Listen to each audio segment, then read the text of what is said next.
नमस्कार, मैं हूं सीमा पाल। आप देख रहे हैं दैनिक भास्कर डिजिटल। पीएम मोदी की 10 मई को की गई अपील ने देश भर में एक नई बहस छेड़ दी है।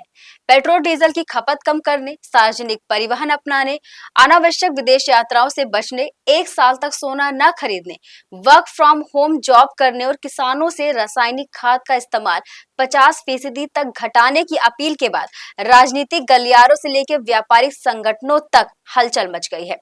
सरकार इस अपील को मध्य पूर्व में जारी युद्ध और वैश्विक अस्थिरता के बीच सामूहिक जिम्मेदारी और लॉन्ग टर्म एनर्जी सिक्योरिटी की दिशा में एक जरूरी कदम बता रही है।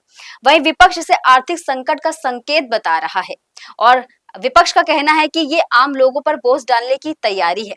11 मई को रक्षा मंत्री राजनाथ सिंह की अध्यक्षता में मंत्रियों के समूह की बैठक हुई, जिसमें सरकार ने कहा कि देश में किसी प्रकार की कमी नहीं है। सरकार के मुताबिक भारत के पास 60 दिनों तक कच्चे तेल और प्राकृतिक गैस का भंडार मौजूद है, जबकि एलपीजी का 45 दिन का स्टॉक उपलब्ध है। साथ ही देश का विदेशी मुद्रा भंडार 703 अरब डॉलर बताया गया। सरकार ने यह भी कहा कि तेल कंपनियां अंतर्राष्ट्रीय कीमतों पर पूरा बोझ जनता पर ना पड़े, इसके लिए रोज करीब 1000 करोड़ रुपए का नुकसान झेल रही है। बीजेपी का कहना है कि प्रधानमंत्री की अपील घबराहट फैलाने के लिए नहीं, बल्कि लोगों को सतर्क और जिम्मेदार बनाने के लिए की गई है। गृह मंत्री अमित शाह ने इसे दूरदर्शी कदम बताते हुए कहा कि ऊर्जा बचत, वर्क फ्रॉम होम और प्राकृतिक खेती भारत को आत्मनिर्भर और ऊर्जा सुरक्षित राष्ट्र बनाने की दिशा में एक बड़ा कदम है। वहीं बीजेपी प्रवक्ता सुधांशु त्रिवेदी ने कहा कि दुनिया इस समय अभूतपूर्व वैश्विक संकट से गुजर रही है और ऐसे समय में विदेशी मुद्रा और ऊर्जा संसाधनों का समझदारी से इस्तेमाल करना जरूरी है। प्रधानमंत्री की अपील पर विपक्ष ने सबसे ज्यादा सवाल इसकी टाइमिंग को लेकर उठाए हैं। कांग्रेस अध्यक्ष मल्लिकार्जुन खड़गे ने कहा कि अगर पश्चिमी एशिया में संकट फरवरी से जारी था तो सरकार ने चुनाव खत्म होने तक इंतजार क्यों किया। उन्होंने कहा कि पहले सरकार कह रही थी कि स्थिति नियंत्रण में है, लेकिन अब अचानक लोगों से ये कहा जा रहा है कि ये मत खरीदो, वो मत खरीदो। समाजवादी पार्टी प्रमुख अखिलेश यादव ने भी सवाल उठाया कि अगर ईंधन बचत इतनी जरूरी थी तो चुनाव प्रचार के दौरान हजारों चार्टर उड़ाने और बड़े रोड शो क्यों किए गए। उन्होंने कहा कि ऐसी अपीलों से बाजार में डर और असमंजस का माहौल पैदा हो रहा है। कांग्रेस नेता राहुल गांधी ने भी सरकार पर हमला बोलते हुए कहा कि ये उपदेश नहीं, बल्कि सरकार की नाकामी के सबूत है। जनता से कहा जा रहा है कि क्या खरीदना है और क्या नहीं खरीदना, कहां जाना और कहां नहीं जाना। बहुजन समाज पार्टी की चीफ मायावती ने भी प्रधानमंत्री की अपील पर चिंता जताई है। उन्होंने कहा कि कोरोना काल के बाद देश की गरीब और मेहनतकश जनता पहले से ही आर्थिक संकट से जूझ रही है और अब उनके पास अधिक संयम बरतने या खोने के लिए कुछ बचा भी नहीं है। मायावती ने कहा कि अमेरिका, इजरायल और ईरान के बीच युद्ध जैसी स्थिति के कारण ऊर्जा संकट और विदेशी मुद्रा पर दबाव पहले से ही है। ऐसे समय में केंद्र और राज्य सरकारों को गरीब परिवारों को राहत देने के लिए ठोस कदम उठाने चाहिए। पीएम की एक साल तक सोना न खरीदने वाली अपील का सबसे ज्यादा असर सराफा बाजार में देखने को मिला है।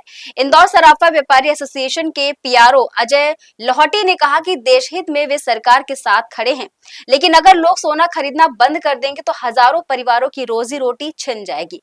रायपुर के व्यापारी धर्म बंसाली ने कहा कि भारत में सोना केवल शौक नहीं, बल्कि बचत और संकट के समय आर्थिक सहारा भी होता है। उन्होंने कहा कि इस अपील का असर शादी ब्याह छोटे व्यापारियों पर भी सबसे ज्यादा पड़ेगा। हालांकि कुछ व्यापारियों ने प्रधानमंत्री की अपील का समर्थन भी किया और कहा कि देश हित में नुकसान सहना भी पड़े तो पीछे नहीं हटेंगे। पीएम द्वारा रासायनिक खाद का इस्तेमाल 50% तक कम करने की अपील पर किसान संगठनों ने भी चिंता जताई है। भारतीय किसान संघ के मध्य प्रदेश अध्यक्ष कमल सिंह आंजना ने कहा कि अगर किसानों को समय पर यूरिया और डीएपी नहीं मिला तो खेती तो बर्बाद हो जाएगी। उन्होंने कहा खरीफ सीजन से पहले ऐसी अपील करना बाजार में अस्थिरता पैदा करना है। हालांकि सरकार का दावा है कि देश में खाद का पर्याप्त भंडार पहले से मौजूद है। सरकार के आंकड़ों के अगर माने तो 11 मई तक देश में 199.65 लाख टन खाद उपलब्ध थी, जो खरीफ सीजन की जरूरत का 91% से ज्यादा है। प्रधानमंत्री की अपील के बाद सोशल मीडिया पर भी तीखी बहस छिड़ गई है।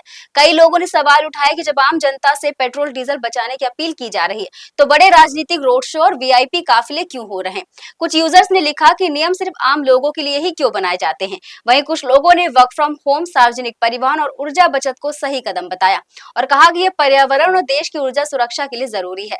अर्थशास्त्री और institute of chartered accountants of India के पूर्व अध्यक्ष वेद जैन का कहना है कि प्रधानमंत्री की अपील केवल सामान्य सलाह नहीं, उनके मुताबिक अमेरिका ईरान तनाव के कारण वैश्विक तेल आपूर्ति प्रभावित हो रही है और इसका असर भारत पर भी पड़ सकता है। उन्होंने चेतावनी दी कि अगर संकट लंबा चला तो सरकार को पेट्रोल डीजल की कीमतें बढ़ाने, सोने के आयात पर नियंत्रण करना और कुछ चीजों पर राशनिंग जैसे कदम भी उठाने पड़ेंगे। हालांकि सरकार लगातार ये कह रही है कि देश में घबराने जैसी कोई भी स्थिति नहीं है और ये केवल लंबी अवधि की तैयारी का हिस्सा है। लेकिन प्रधानमंत्री की अपील के बाद जिस तरह राजनीतिक विवाद, कारोबारी चिंता और सोशल मीडिया पर बहस तेज हो गई है, उससे ये कहना साफ है कि आने वाले दिनों में यह मुद्दा देश की राजनीति और अर्थव्यवस्था दोनों को प्रभावित करने वाला है। देश विदेश से जुड़ी और खबरों के लिए देखते रहिए दैनिक भास्कर। नमस्कार। राजनीति हो या क्रिकेट, देश विदेश की ब्रेकिंग हो या आपके मोहल्ले की बड़ी खबर, सब मिलेगा एक ही ऐप में, सबसे तेज और भरोसेमंद।